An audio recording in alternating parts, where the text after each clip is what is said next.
Hello, everyone. I'm your host, Raul Mendoza, and I am here with Walter Paulsen on the Right People, Right Places podcast.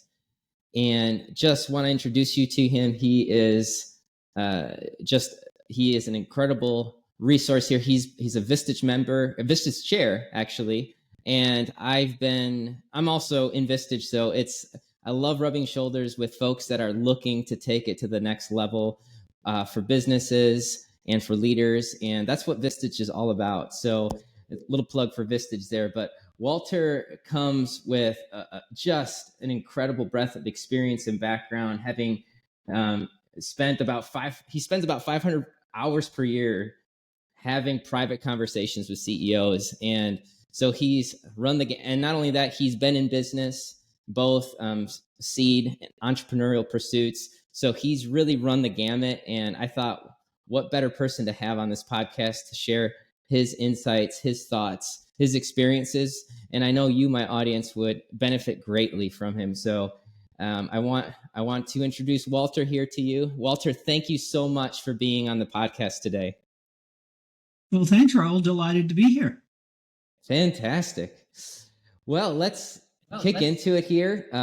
And let's talk a little bit about your background and your journey. I think that would be a great starting point before we jump in. I think even as we were talking before, just as we were planning this episode, one of the things that we were looking to kind of hone in on is sales strategy and sustainable success. And I think with your breadth of experience, we'll be able to kind of touch into that playbook.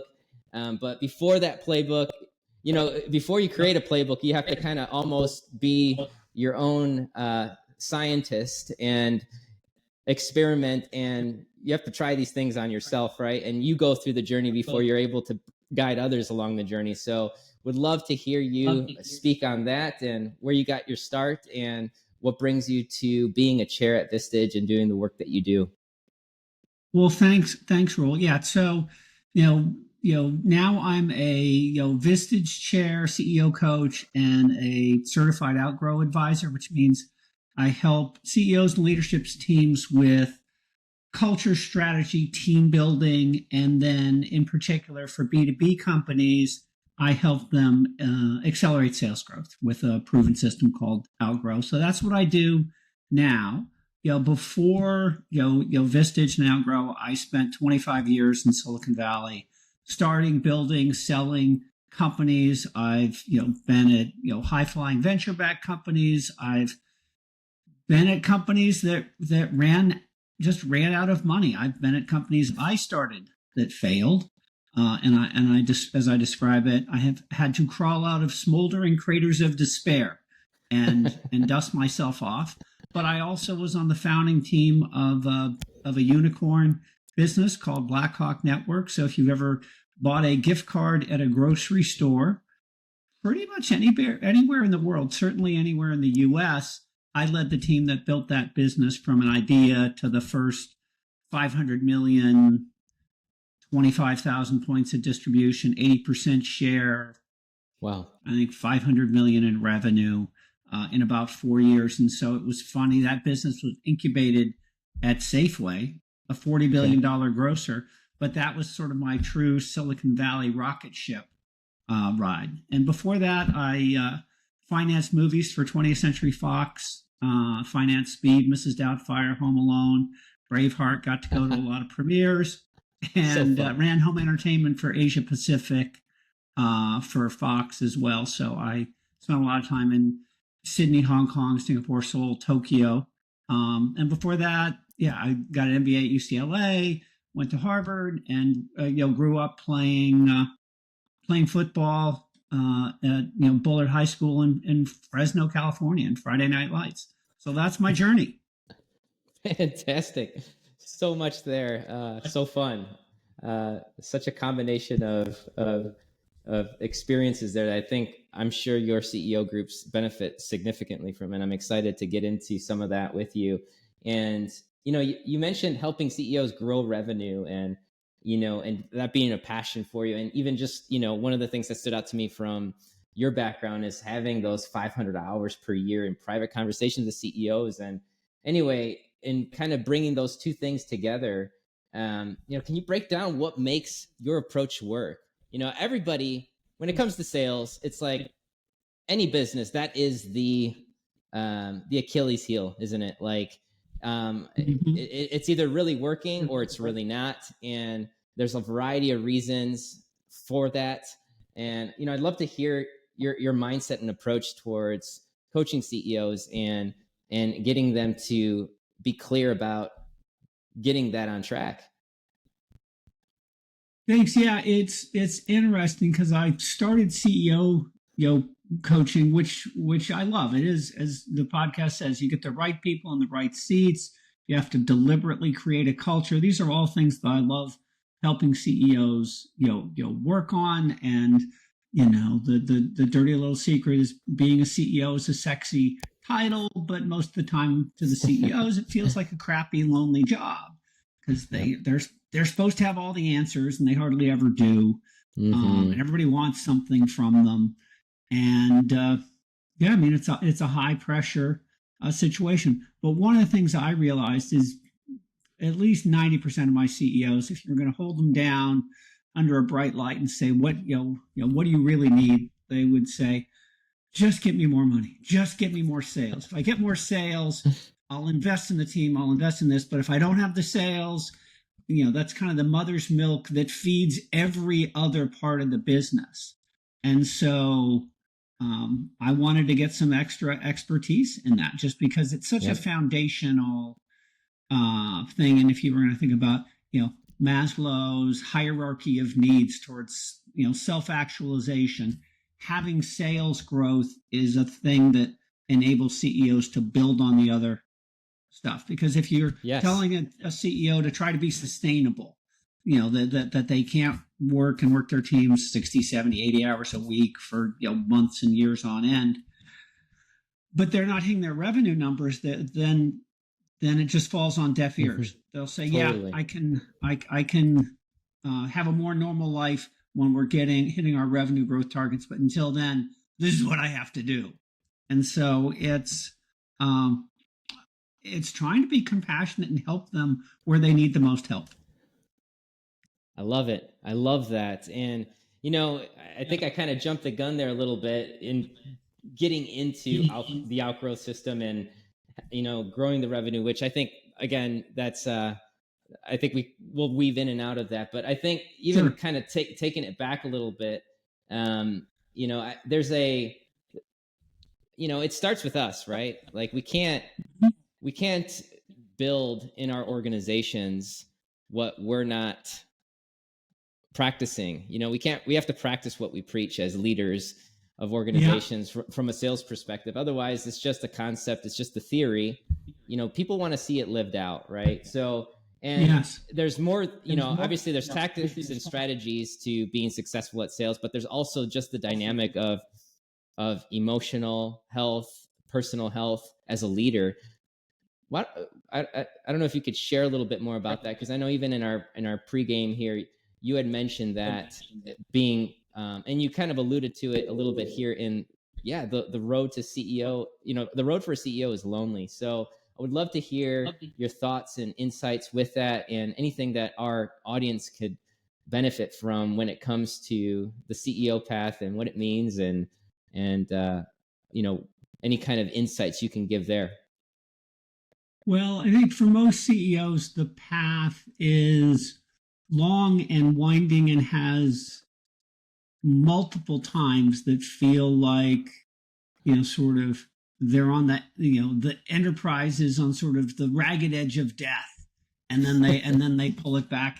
And so part of the challenge is to get CEOs comfortable with their discomfort. And it's just kind of the nature of the job, because if they're not at some point feeling really challenged and doing things where the potential to fail is actually pretty high, then they're probably not taking on enough risk, right? This is just this is the real balance. And so what I try to do is get people to think in bets. There's this woman, Annie Duke, wrote a best-selling book called Thinking Bets. She's a cognitive psychology PhD, and she made a living for like 5 years as one of the 2% of professional poker players who are women. And her framework, for decisions is that every time we invest something, whether it's time, money, emotions, cash resources, we're making a bet on an expected future outcome. And her advice, which I think is really good, is to keep your wits about you. Make small bets, multiple small bets, with time, people, everything. And then you got to kind of see how they play out. And if you're trying things that are sufficiently innovative, some of them are going to fail. Yep. And that's actually it's not necessarily a bad thing, because then you have more data on where you can make bigger investments. So I try to, get, people to, keep their wits about them, understand, play for the long game, look at losses as bets that gave them information. And then, we can talk about it. I'm quite serious about, my health, wellness, sleep. And so, one of the things I consistently tell CEOs is like, please don't believe this. I can work 90 hours a week and be, and eat pizza and sleep under my desk and be my best. We are physical creatures. The brain is a biological organism. And if you're sleep deprived at a certain level, your level of cognitive acuity, it's like you've had 1, 2, 3 drinks and you're not your best. And so I'm sort of like, you got to take care of yourself, because your company needs you to bring your best self, and a rested brain and a body that's in some sort of harmony to succeed in the long run. Absolutely love that. I think that's rich insights there.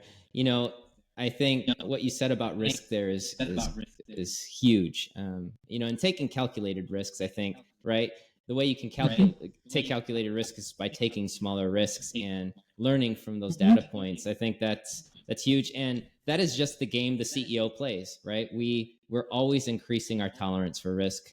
But in order for us to do that, and understanding that risk actually takes a toll, and that we're going beyond our comfort zone in doing things that have a 50-50 chance on the table, and I think for us to be able to do that consistently at a high level, what you shared about health and understanding our physiological needs and emotional needs so plays into that. These things are so interwoven. So appreciate the insights there. I guess to kind of carry on in that vein regarding, just leadership, self-leadership, and then also creating a culture, and that's what a CEO does. They create culture. Not only are they trying to set the example for sustainable success, but they're also trying to create a culture that can sustainably succeed, right? So, you've cautioned against the workaholic culture. What signs should CEOs watch for to know their culture is headed toward burnout? I mean, I think they're just some of the, the classics, and it starts from the top. If the CEO is sending emails at 11 o'clock or 2 in the morning or whatever, then that definitely sends the message that that's the expectation. And I don't want to be too Pollyanna. There's times when the company's under the gun and it's got to be all hands on deck. But also you have to play for the long game. Yep. And so that's, to me, that's a priority. And it's interesting. One of the in Silicon Valley, there's a huge push on AI, and it's kind of reminds me of some sort of like earlier e-commerce and networking and sort of different different booms, and and there was an interesting thing with COVID. I think we sort of went too far one direction to okay, we're going to work remotely, we're going to not come in. We need free kombucha and a free train pass and free gourmet food and whatever. And I think things probably went a little too far in that direction. And at least in the Bay Area, there's a swing back towards, we need to work really hard to get it done. And I think that's a great thing. One of the, I don't know if you've heard it, one of the challenges now is there's a conversation. Have you heard of 996, working 996?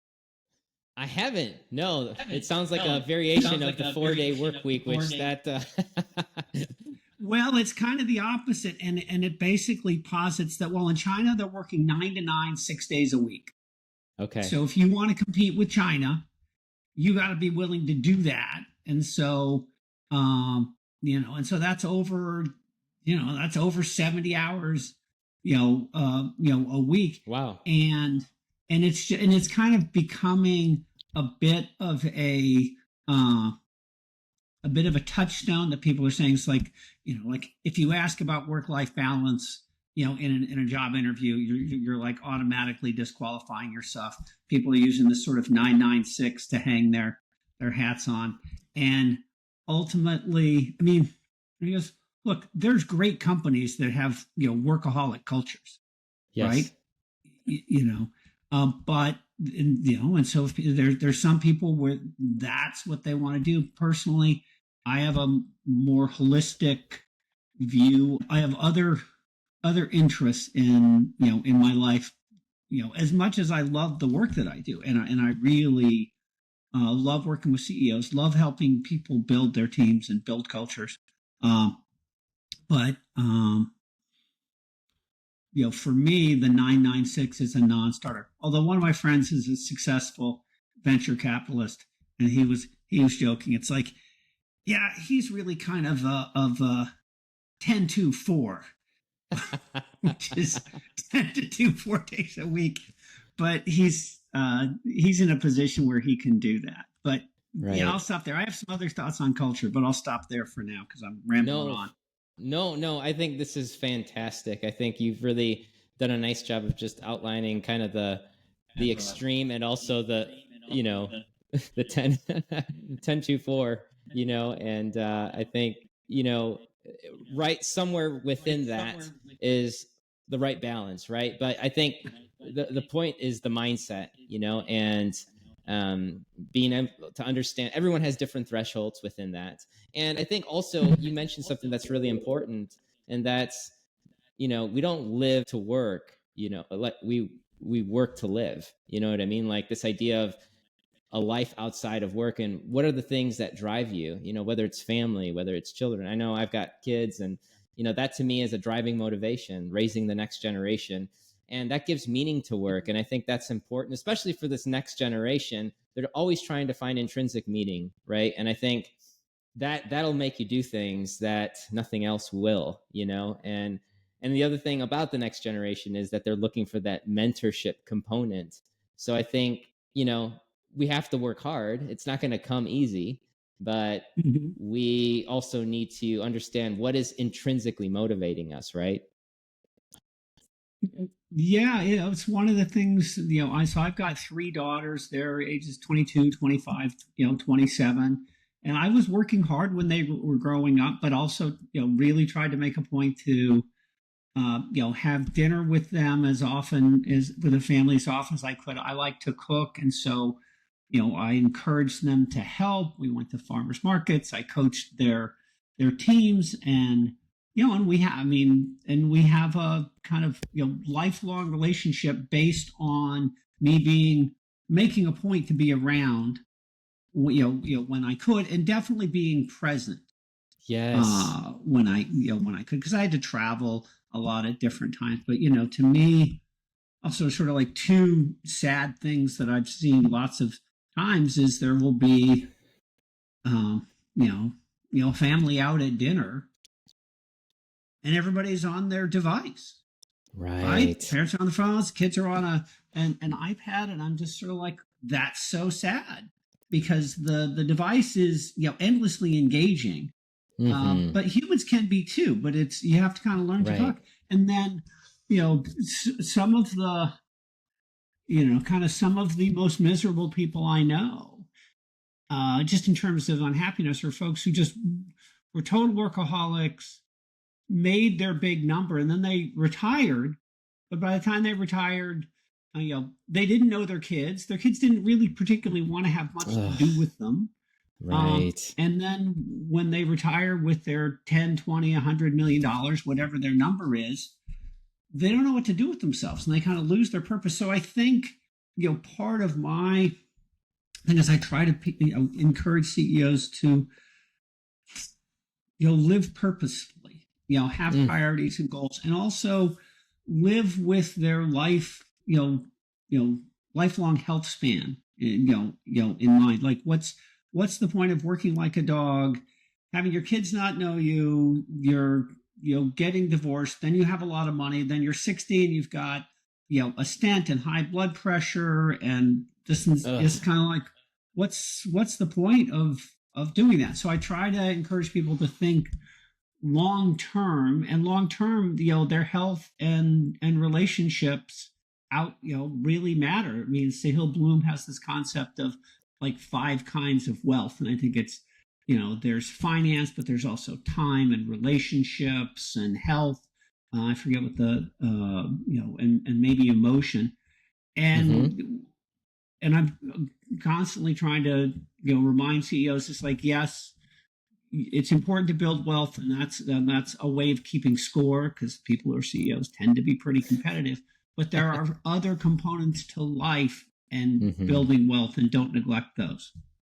Absolutely. No, that's fantastic. I think those are, as we're kind of nearing the close of our conversation here, I think that is excellent advice. And on that note, as we kind of wrap up this conversation, if you could leave CEOs with one key takeaway from your experience about growth, leadership, or culture, what would that be? Would it be what you just said, or would there be anything additional that you would add to that?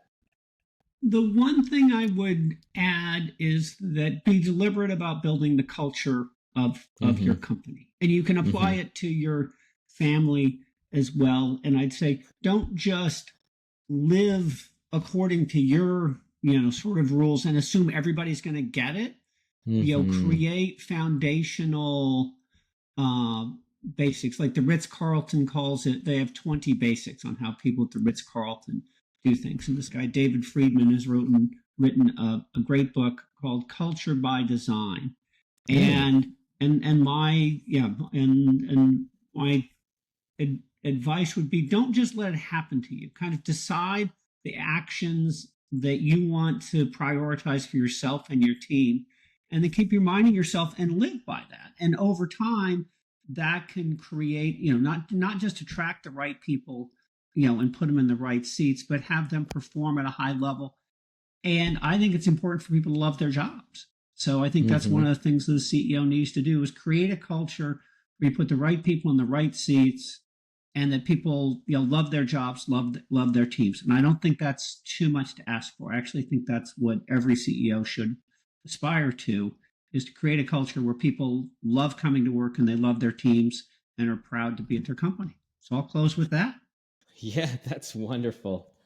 That's wonderful. Well, thank you so much for being on the podcast, Walter. This has been rich. I mean, so much. I'm coming away with this and I'm like, okay, I got some reflection to do, some journaling to do from some of the great things that you shared. And I'm excited for our audience to benefit from this. I want to thank you again. It's been a privilege and an honor to have you on. And just as we close out, one of the things that I'm always looking to do is really put on display any services and expertise that you have to offer that maybe our audience could really leverage from you. And, we've already mentioned Outwork, but is there anything else that you would want to say in that respect, or the outgrowth system? Anything, any resources, sites, or places people can find you to learn more about that? Yeah, easiest way to find me is on LinkedIn. I think you can have my contact information in the show notes. For Vistage, I mean, people need to live within an hour's drive of Palo Alto, but I also work with CEOs, CEOs and leadership teams, and help help sales teams, I can do that with companies that are pretty much anywhere in the U.S. Although I tend to focus about Denver West. It's just easier to have conversations. So if if the message I communicate resonates with a CEO or an executive team and they'd like to learn more, I'd love to hear from them. I'm kind of in this to help as many people as I can. It gives me great satisfaction to support people through their discomfort and their challenges as they're kind of making their way in the world. And I guess the one thing I'd say, there's this great quote from Pete Carroll when he was coached the Seahawks, the Super Bowl win. And he was interviewed. He says, like, well, everybody should have a coach. Nobody's their best unless they have a good coach. And I would encourage, whether it's me or somebody, join a Vistage group, join an EO group, find some and look for help to be your best self, because it's really hard to figure it out on your own. And totally. So I would encourage people, whether it's me or somebody locally, if they have the means, to really look into getting help so they can be their best and show up for their company and their family. Absolutely love it. Well, thank you so much again, Walter. It's been an honor and a privilege. And yeah, there we have it. I will go ahead and provide you links to Walter's LinkedIn and other ways to learn more about his coaching services, as well as his program to increase sales. And for those in the Denver and the surrounding area, Palo Alto, to benefit from. And thanks again for being on, Walter. And that's a wrap.